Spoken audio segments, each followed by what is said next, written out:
Senhora Presidente, senhoras e senhores deputados, Senhor Presidente e membros do Governo. O PS governa os Açores há 17 anos. O PS sempre governou com generosos envelopes financeiros da União Europeia que totalizaram até 2013 cerca de 2,8 mil milhões de euros. Beneficiarão ainda, durante o resto do atual mandato, de dinheiro do novo quadro comunitário na ordem de 1,5 mil milhões de euros. É verdade que foram beneficiadas e requalificadas escolas, serviços de saúde, a rede viária, mas também é verdade que foram construídas muitas infraestruturas que não são sustentáveis e, pior, não têm um caráter reprodutivo na economia, ou não tiveram na economia regional. Senhora Presidente, senhoras e senhores deputados, olhemos então para alguns indicadores. Chegados a 2014, com cerca de 3 mil milhões de euros investidos na economia, repito, 3 mil milhões de euros investidos na economia, é o próprio Governo Regional que reconhece, e a humildade fica bem, na caracterização que faz da região no Plano Operacional 2014-2020, que ainda somos uma região pobre e, muito pior, uma região com demasiada pobreza e assimetria social. Em termos de coesão social, o Governo Regional constata que ainda existem 18% de pobres e, em 5 anos, só conseguiu reduzir a taxa de pobreza em 3 pontos percentuais, reconhecendo o crescimento do número de famílias e de beneficiários do RSI e que, por isso, a quantidade de apoios sociais é ainda significativa na componente da despesa pública. O Governo Socialista reconhece que a escolaridade é a base para o sucesso e progressão socioprofissional. Porém, com todo o investimento que tem feito na educação, constata que uma percentagem significativa de jovens não completou sequer a escolaridade obrigatória, o que é significativo. E é significativo o abandono escolar, 34% em 2012, que os níveis de qualificação da população ativa são insuficientes e que há ainda uma efetiva ligação entre as famílias e as escolas para motivar os nossos jovens, que não há ainda uma efetiva ligação e para prosseguirem estudos. Passados todos estes anos de governação socialista e investidos todos estes milhões, os Açores vivem hoje o maior flagelo social da sua história autonómica. Uma taxa de desemprego superior a 17%, por contraponto às taxas de 2% no início do milénio e de 4% à entrada do último quadro comunitário de apoio.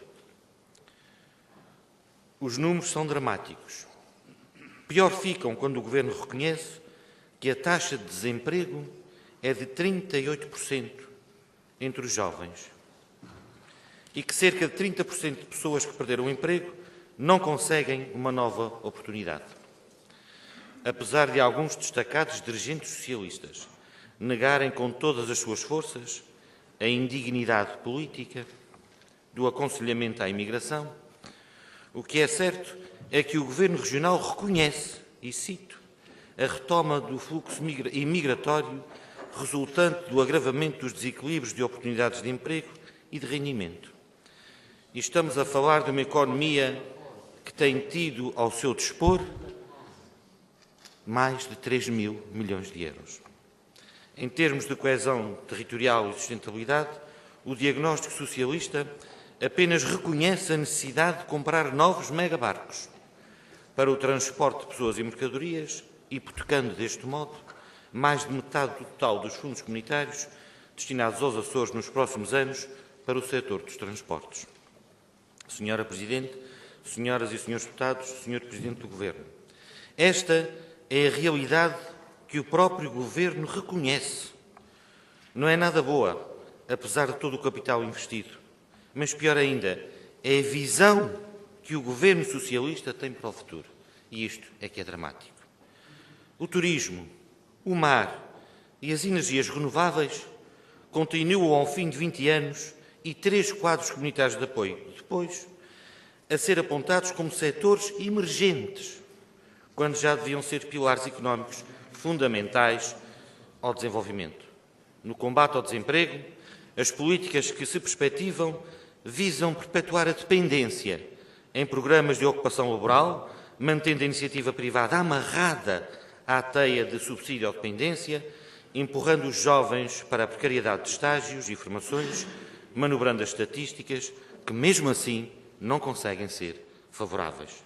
Em síntese, continuaremos a assistir ao financiamento do desemprego, ao subsídio da precariedade e ao estímulo à imigração disfarçada no vocabulário socialista como mobilidade transnacional dos trabalhadores. O mais trágico é que existe um objetivo ao qual o Governo Regional não define sequer uma meta. Refiro-me ao combate à pobreza e às políticas de redução do número de pessoas em risco de pobreza. Para isso, não há meta. Em todos os macro-objetivos traçados no Programa Operacional, a região compromete-se a crescer em sentido positivo. No caso concreto do combate à pobreza, a região não é capaz de traçar um indicador de redução da pobreza para 2020. Senhora Presidente, senhoras e senhores deputados, esta é a última grande oportunidade dos Açores para alcançar níveis de crescimento, desenvolvimento e convergência com as médias nacional e europeia. Esta é a última vez que Bruxelas concederá aos Açores um volume financeiro na ordem de 1,5 mil milhões de euros. O CDS analisou com cuidado este Plano Operacional 2014-2020 e concluímos esta análise com muita preocupação. O que vemos é que quanto mais dinheiro tivemos, pior ficaram as nossas empresas e famílias. O que vemos é que quanto mais dinheiro teremos, mais dependentes ficarão as nossas famílias e empresas. Muito obrigado.